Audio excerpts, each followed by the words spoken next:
everyone, my name is Amber. Welcome to my channel, Amber Reads Romance. Today, I am here with another weekly wrap-up. I'm going to be going over the books that I read from the 15th to the 21st. I think I have, let me check, 7 books to go over. So let's go ahead and get started with my weekly reads.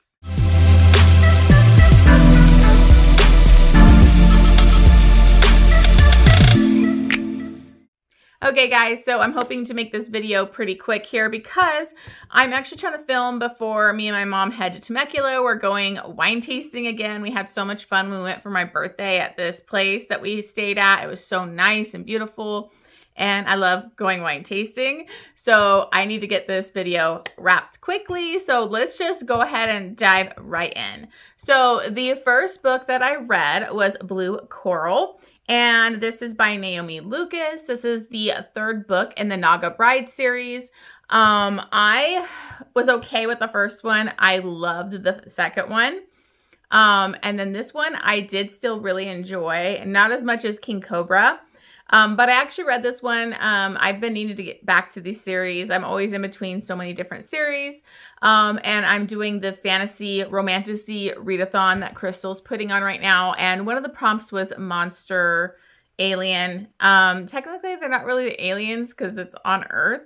So, but I put it for the monster. But anyways, this is a really interesting series. Obviously, I think you should start with the 1st and 2nd book.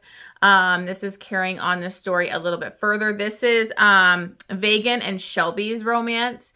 And the interesting thing in this is Shelby was one of the women, because the humans have come back to Earth. They left Earth a long time ago for this alien technology of this smart alien race that kind of took over Earth and everything way back, and they need access to this technology to fight another alien race that's just basically obliterating them, and they're at war.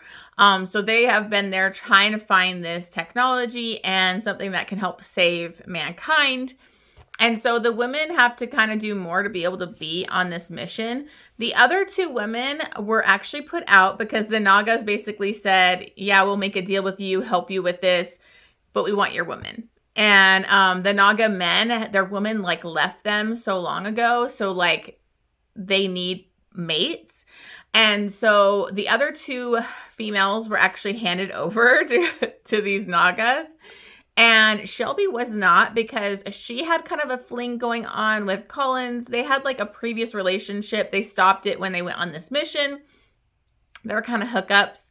And he basically pretends that she's pregnant with his baby, so that she can't be given to these Naga. And so, but the thing is, she was actually sterilized, to be able to get these enhanced eyes that she has, where she can like record things. It's, you know, more AI kind of eyes, that she has special eyes, that she had to get that done. And so in order to do that, she basically had to sacrifice her having kids or anything like that to show she's like true to the mission. So she is basically lied about being pregnant, and that kind of caused a lot of chaos to the other woman. Like if you read the previous books, you know what I'm talking about. A lot goes on, but Vagan has basically seen Shelby, and he knows she's his mate, and he's kind of been stalking the facility, waiting for her to come out, but she's being worked really hard. And he actually kind of did some really bad stuff in the previous book that, you know, he was trying to use one of the other mates to get to Shelby. And so was injured and not in a good place at the beginning of this book. And he's actually like a water snake. So he's a water Naga. So him being away from the water too long is kind of weakening him too. And so what ends up happening is he's watching, you know, Shelby. He's trying to find her and get to her. And she's in that big building, this facility that they're doing research at and trying to look into this. And there happens to be like a big collapse cave-in because they've been digging and stuff.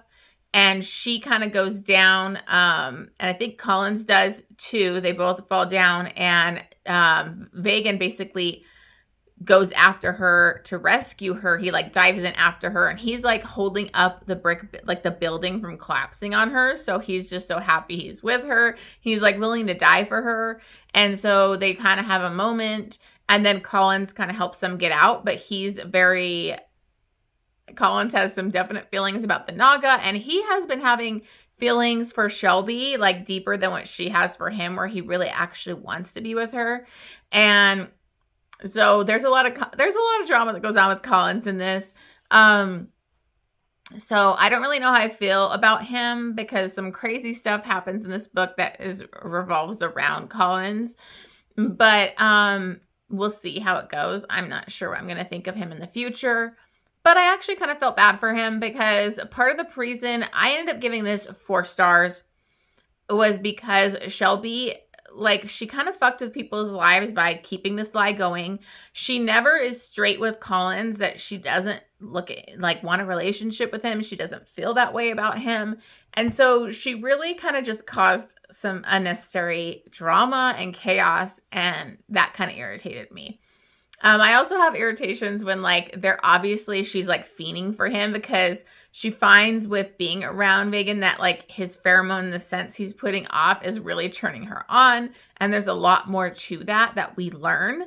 That's the one thing I did like about this, because they are in this underground facility and they're trying to find a way out. But in order to get out, they have to go deeper in. And so they find, like, a lot of stuff and labs. And we get to learn about the kind of the origins of Naga, because we don't really know where the Naga came from, what happened with them. So that part of the story was really fascinating. I think it was slow a little bit in the beginning, but it got so exciting near the end, and it was very, like, I was having a great time with it. So I really enjoyed this. I didn't love it as much as King Cobra, but I think it was really good. I just had issues with Shelby. I wanted her to get on board a little bit quicker than what she does. And that kind of tends to happen to me with, like, alien or monster romance. It's like, you're obviously want it, just do it. So I did really love learning more about the history. I think it's going to go into really interesting places with the next part of the series. So I definitely do want to continue. So I give this one a 4 stars and a 3 chilies. Okay, so I can't really go too deep into this because it is the last book in the series. I'm sure most of you have read it, but I finally read A Court of Silver Flames. So my goal of the year was to read ACOTAR finally and annotate the series, and I did. I still need to add my tabs to this, but I did a lot of annotating, and I listened to the graphic audio while I annotated and read it. And I was highly anticipating this one because this is Nesta's romance, Nesta and Cassian. And I know a lot of people don't like Nesta and didn't like her for the whole series. I knew she was supposed to be kind of like a villain or whatever, but to me, she was just such a complex heroine. She is a prickly heroine that pushes people away. She has a lot of anger, and there's so much to Nesta that I was so excited to get to her book, because you saw good parts of Nesta sprinkled through the other books, and I was just so intrigued by her. And so this one is definitely emotional. I think it deals with a lot of mental health rep. Obviously, the first 3 books we ended up, we're solved that big battle. We have our friend group, we got the inner circle. And now it's on to the next part. And so there are still some dangers and enemies out there. Primarily one of the human women that, like, wanted to be young forever. And when she went into the cauldron, Nesta had actually ripped with teeth and whatever stuff stole from the cauldron. So, like, the cauldron, like, did, like, basically age this woman. And this woman is pissed, and there's still some other enemies in play too. But the most important part of the story is Nesta's journey, and her character arc is just so satisfying. I mean, Nesta, even after she's been through so much trauma with what she's been through with the cauldron and with the wars and what she did with King Hybern. And I mean, I'm being vague because if you haven't read it, I don't want to say anything, but she has been through so much trauma. She had a really complicated relationship with her father. She had a lot of hatred for him and was very cruel to him. And, now she's dealing with the consequences of that.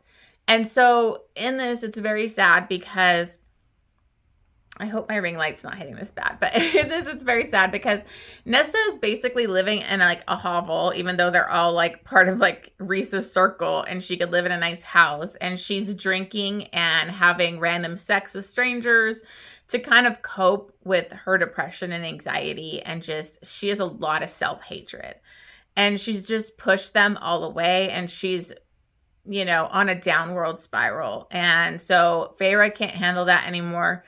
And they kind of do basically an intervention where they're like, you don't get to live there anymore. We're not just handing you money for you to drink and have sex and do whatever, and not deal with your issues. So they basically kind of send her up with Cassian, and she's going to start training. And she goes kicking and screaming to this. She does not want to do it. She fights Cassian. And Cassian is just so... he's such a cinnamon roll hero, but a badass, and he's so patient, and he just is trying so hard to help Nesta. And what is beautiful in this is Nesta actually, sorry, I got motorcycles.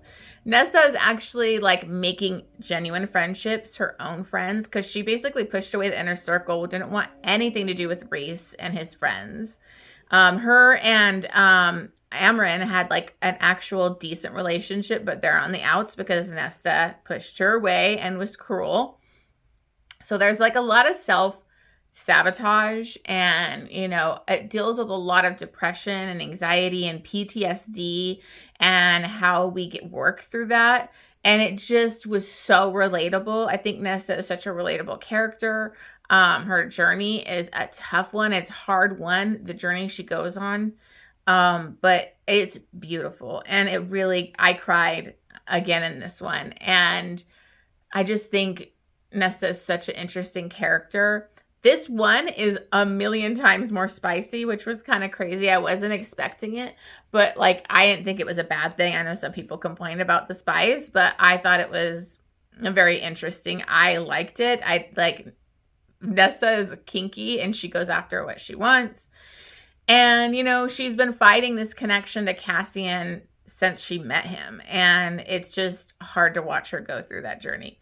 So there's just so much that happens in this. But to me, it was just such a beautiful story of Nesta learning to love herself and accept others, and, be a part of a community, have friends, and actually want to live her life where before she didn't really want to.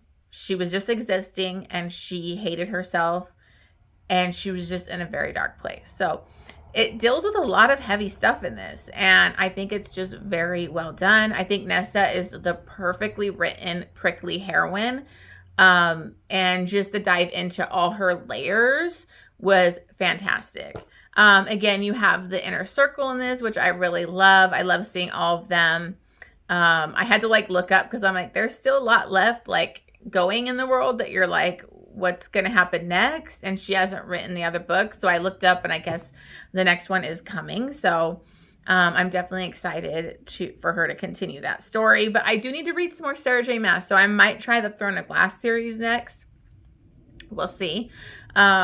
This was a big thing for me to do this year. It took me a while to get to it. This book is kind of heavy. But anyways, this was a 6-star read, and I ended up giving it, I think, 3.5 chilies because it was hot. It was spicy.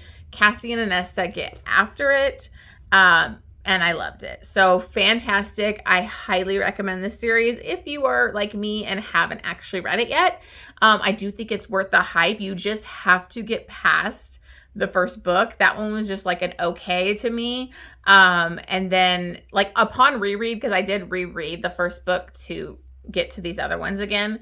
Upon reread, I did enjoy it more, but I do think once you get to the second book and it just blows you away, just get to that second book. Trust me, if you haven't read this yet.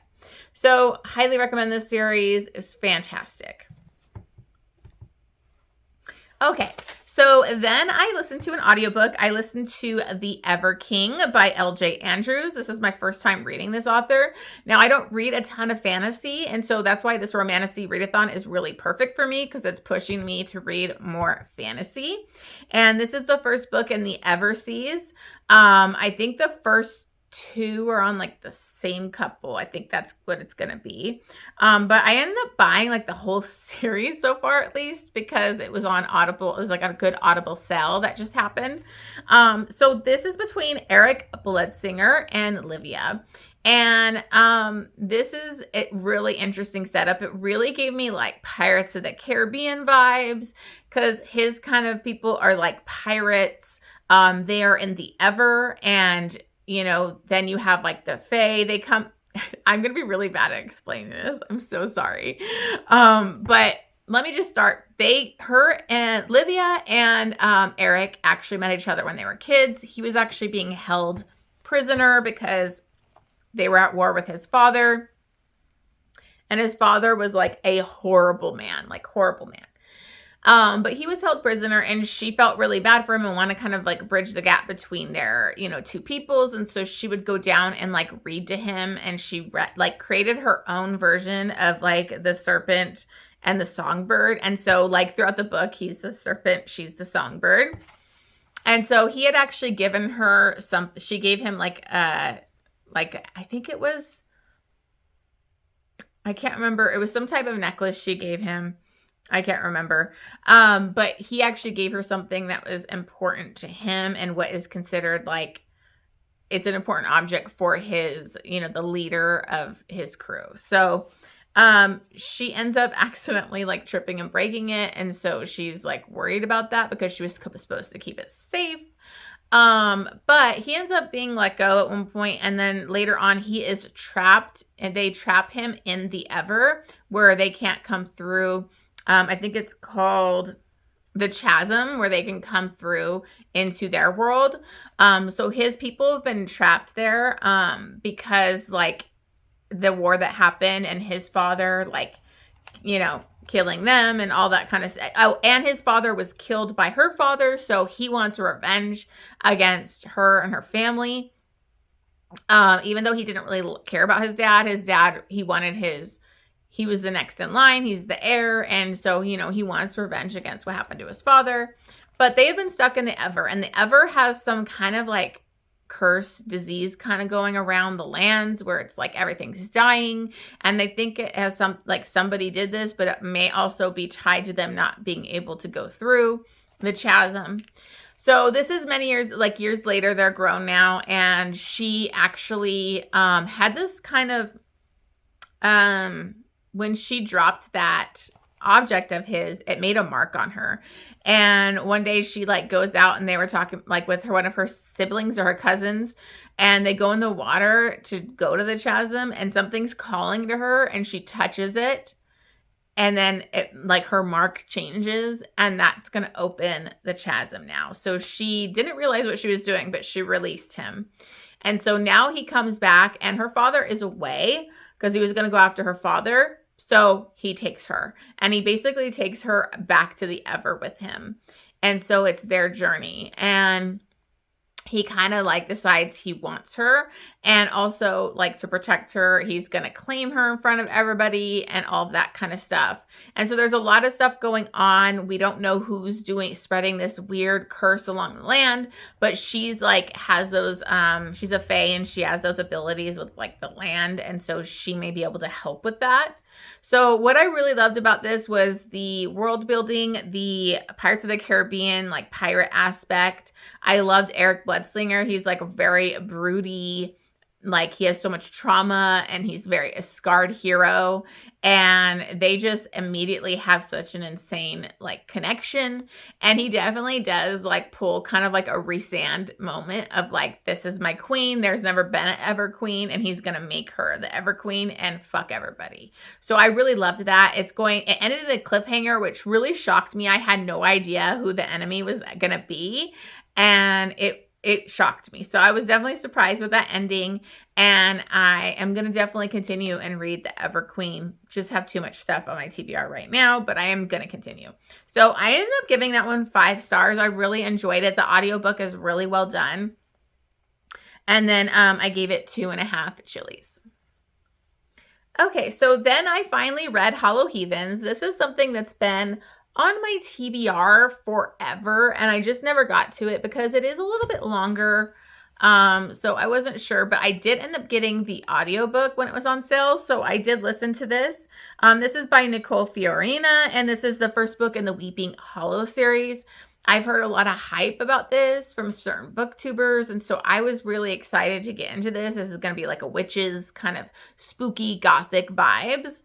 And so I definitely wanted to do that for my prompts for my fantasy. But I had a lot of issues with this. I did enjoy it, but it was too long. So in this, we have Julian Blackwell and Fallon. And Fallon has been away her whole life from Weeping Hollow, and she actually gets kind of like a letter about her sick, like one of her only living relatives. He's very sick and dying, and so she decides to go back to Weeping Hollow and kind of take care of him and be there with him. And this is kind of like a spooky, weird coven town that's hidden from most other people. So, okay, sorry about that. My mom just came over real quick. So anyways, she is back in this town. Something kind of crazy happens when she's introduced to the Hollow Heathens later. And even like she kind of panics is going to leave, and the town won't let her leave. So she actually first has like an interesting interaction with Julian Blackwell, and he wears like a full mask. And it was just like, she wasn't even like that phased by that, which is kind of weird if somebody's always wearing a mask to cover his entire face. And it was just like, oh, he's wearing a mask, blah, blah, blah. Wouldn't you be like, what the fuck? Like, why are you wearing a mask? Like, this is crazy. Anyways, she just accepts it and kind of has an interaction with him and is talking to him. And she finds out that he's part of the Hollow Heathens. They're a group of this certain family. I think it's like the first of each line. And they basically they have a curse on them, and they have to wear those masks. So this girl that she meets at her work ends up showing her what the Hollow Heathens go do some crazy stuff. And she sees that, and that's when she tried to leave town, when she watched them do like an animal sacrifice type of thing. But they're trying to break their curse. There's a lot going on. And he's not allowed to, like, it's kind of like not taboo, but she tries to make it angsty, where it's like those star-crossed lovers where they should be together, but they can't be together. And so they kind of have a secret type of relationship and all of that. So some of my main problems with this was I thought it had a really good setup. It was interesting, but it just lacked in the way it was carried out. I didn't think the world building was good enough. This was like 600 or more pages, and it was too long. Like, honestly, the world building was lacking because, like, you have these two covens. I don't know anything about the covens. It's just like you're kind of fed information, but you don't get to know all these characters. There's so many of these side characters in these covens that, like, you didn't even really do a good job introducing those characters. So I don't care about them. And I don't really know the difference between the two covens, what's going on with that. It's supposed to be covens of witches, but like there's barely any powers in this. Like the only thing is like Fallon can see like dead people and ghosts. And like I've seen Julian do like a weird kind of thing, show his powers, but like, what about everybody else? Where's the magical powers? There was barely anything in this. So that was one of my issues, and how long it was. I'm okay with a 600-page book if it's fast-paced, if there's a lot of good plot going on, character development and growth, but there was none of that going on here. Like, honestly, like it was a lot of back and forth with them, and it was a lot of like confusion on what's going on. And I know she's trying to make it like gothic and creepy, but like we needed more info. Then I had like the side characters. I think she should have spent more time with the Hollow Heathens because I really didn't know them. They're just these random guys in the other masks that like you didn't really get to know those characters or be with them enough. So I don't know. It just was really lacking that. And then like one of my big problems with this was these characters were supposed to be like in their mid-20s. They're like working adults. But they read and sounded like they were in high school. And even like the drama with like one guy and he's creepy and this and that, it very felt like high school. If you've ever watched a show or read the books of Secret Circle, that's literally what it reminded me of. But Secret Circle at least had way more magic and world building in it. So, but I didn't like the YA young, like high school voice for adults. And I found that to be very irritating lately, though, when authors do that, because that was one of my complaints with Fourth Wing, was it read very immature high school, but they were adults. And so I just didn't like that. So there was just a lot of missing elements to this. I think it had the potential to really be an interesting book. The biggest issue that I had too was, honestly, it was so drawn out, so much back and forth, whatever. And then we were just throwing out all the stuff at the end to give you answers and and it was wrapped up way too quickly. And then you're holding off their HEA to like the last page basically. And then it was the end and there was like no epilogue. And you're like, what? Like, that's how, like, why was it so much bullshit in a 600 page and then you put everything in like that last 100 pages and then they're together at the end? And you don't even get to see the fallout. There's lots of stuff that would be fallout from that. I guess it would continue in the second book or whatever, but to me, I don't even know if I want to read that second book now. So I ended up giving this one 3.5 stars because I didn't hate it. It was just all those things were really lacking. And when I see a hyped book, I think I'm a little bit tougher on it. I just am. So I was kind of let down a little bit. So I gave this 3.5 stars and 2 chilies. Okay, now I'm going to go into a negative review here. I had to read my last 12 rec from 12 friends. And I think this is basically the only one that failed for me. And I feel bad. I almost DNF'd this. So I read Portrait of a Scotsman by Evie Dunmore. Never read this author before. Honestly, I probably would never have picked this up because of the cartoony cover. But the other one that I had for my 12 recs from 12 friends, hold on, was Never Dukewell, and that had like a cartoony cover, and I ended up giving it 6 stars. So I was really happy that I got that one. This one, not so much. I literally almost DNF'd this at 50 pages. I nodded off 3 times reading it. I was so bored. I didn't care about anything that was going on. I was dying. So, but I wanted to really give it a shot to see if it got better because it was a 12 rec from 12 friends. I honestly probably should have DNF'd it. I definitely should have DNF'd it because I did not like this romance. So this is between Hattie and Lucian. This is actually the 3rd book in the League of Extraordinary Women. It's kind of in the women's suffrage movement and all that kind of stuff. And that was my other thing, was I felt like this author was like shoving feminists and politics down my throat. And like, I don't want that in my historical romance. I really don't. I hate it when authors are trying to push like a feminist agenda in their books. Like, I'm here for the historical romance, the angst, the like longing, the tension. And that had none of this in it, by the way. None of it. So anyway, sorry, I'm already ranting. I feel like this is going to be a ranty review and I apologize. But anyways, we have Hattie and she is like helping out with the women movement and all that kind of stuff. She comes from a very privileged family, but she ended up sneaking out like without her chaperone or guard or whatever, and shows up to go to this kind of, she's an artist. She's going to school for art and everything. And she shows up to this guy's house to be like, do one of those tours to look at his paintings and art.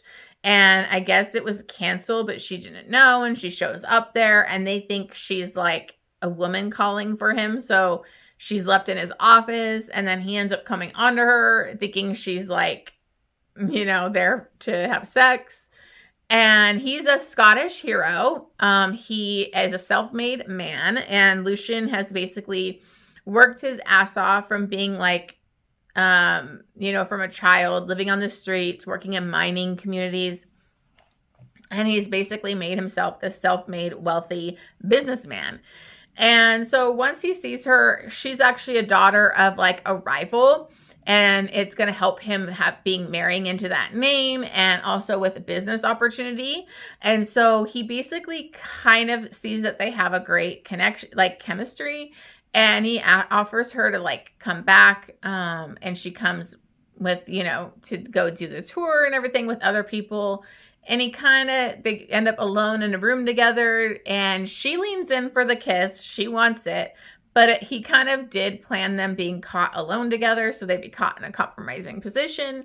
And then that way they would have to get married. So we have kind of a forced marriage here. She does not want to get married, but she kind of has to. So anyways, that took so long to even get to their marriage. And it was just so boring. Then, of course, she wants to already get the sex over with, then backs out constantly. So multiple times she's going to have sex with him. She turns him down, and it just got so fucking old. And then he realizes they're not in a really good place in their marriage, because she does find out that he had kind of set that up to have her dad like with business opportunity and everything. So she feels manipulated. And so he decides to have her come to Scotland with him, because he has to go there to this mining community that he bought, and he is overseeing it and trying to work on it. He has a big revenge plan against this one guy who basically had owned this mining community and treats his employees like hell.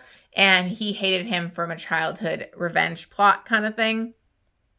So they're basically staying in a pretty like not best place for like a while they're living there. And she's like looking down on it. And the heroine just wasn't likable. She's supposed to be about like feminist, type of, women's suffrage movement and women getting the rights. But then she was like looking down on the woman that had to work in the mines and not understand anything about that community. So she just felt very like stupid to me.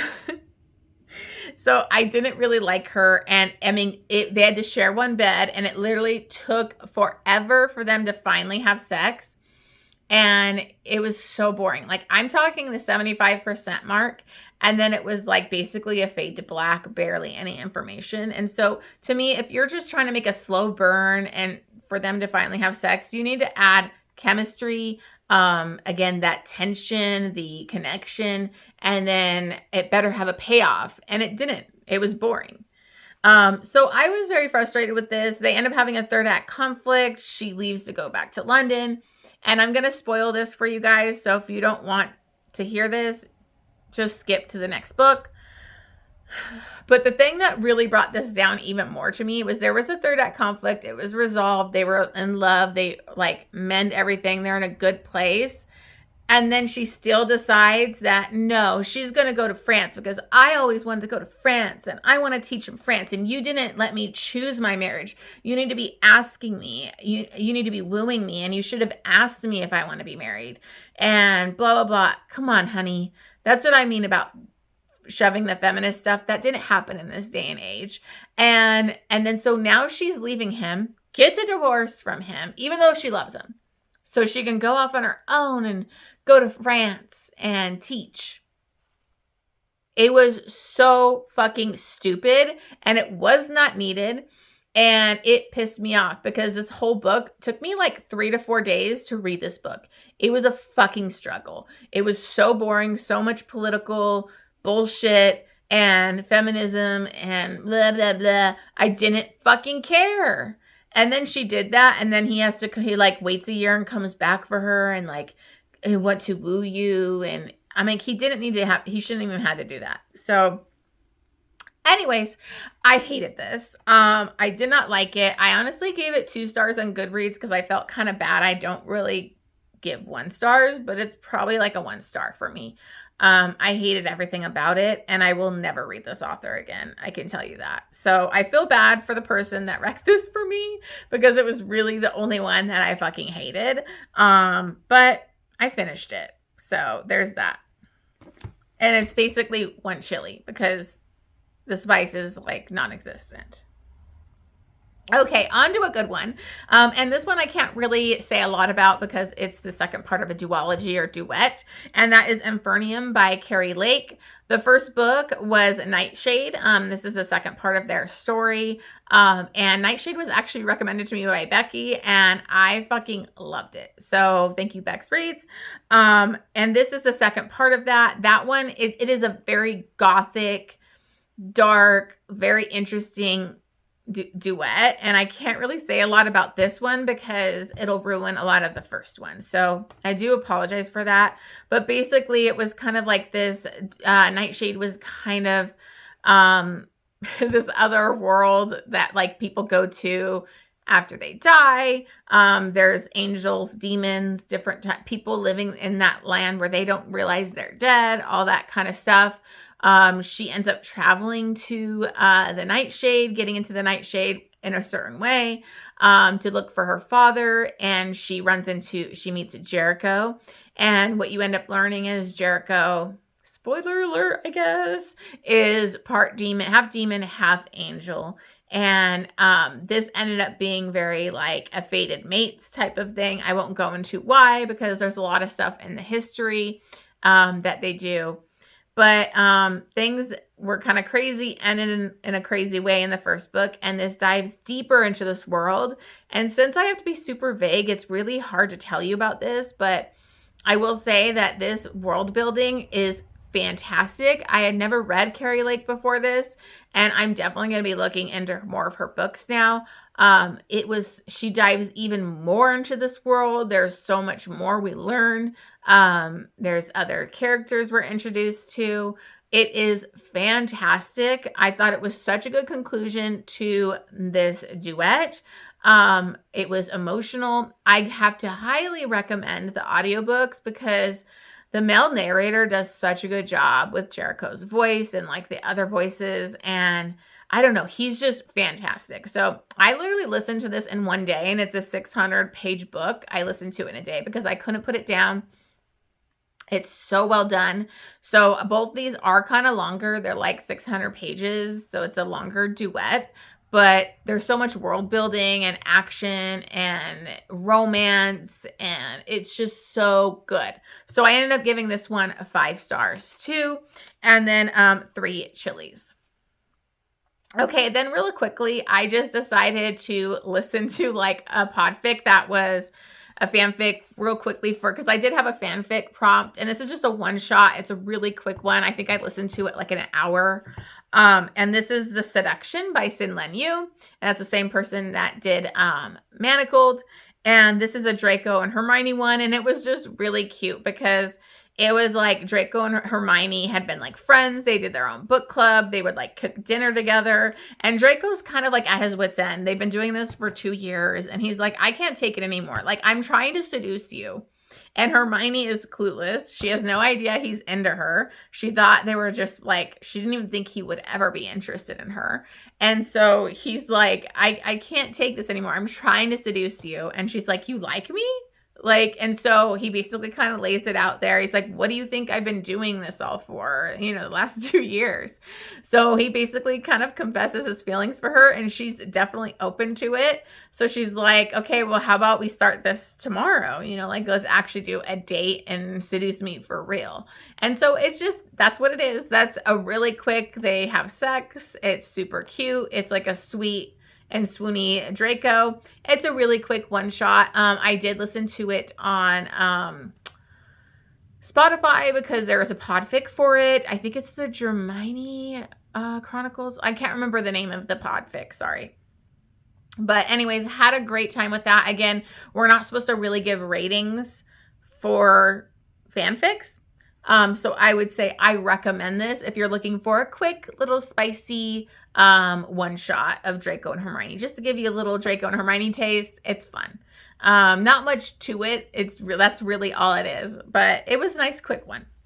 So anyways, those are all the books that I read this week. Thank you so much. My mom was coming over because we need to get going soon. So I need to wrap this up now. Thank you so much for watching this video. Sorry I haven't been posting other videos. It's just been kind of slow going for me. Hopefully I will be coming out with an announcement, I hope later this week, of something that I've been wanting to do for like since I started, or at least since the beginning of last year. Something that I really want to do for my channel. But I just was nervous to do it because I don't think I had enough subscribers and all of that, but I just decided I'm going to do it. So I just need to do a little bit more planning, and hopefully maybe I'll announce that later this week. So I do apologize that I've only had the reading wrap-ups. More is coming because I will be doing all my end of the year, top 10 books of the year, you know, all my 6 stars, top 10 historical, all that kind of stuff. So I have a lot of videos I need to plan, and those will be coming in January. I'm just waiting till the end of the year to finally start those. Anyways, thank you so much. If you haven't already, please hit that subscribe button. I'm trying to get to that 1,000 subscribers still, and I'm getting closer. So I really want to hit that. You know, I really need to get to that 1K subscribers. So I appreciate all your support. Anyways, hope you guys have an amazing Christmas if you are celebrating, and I will see you on the next one.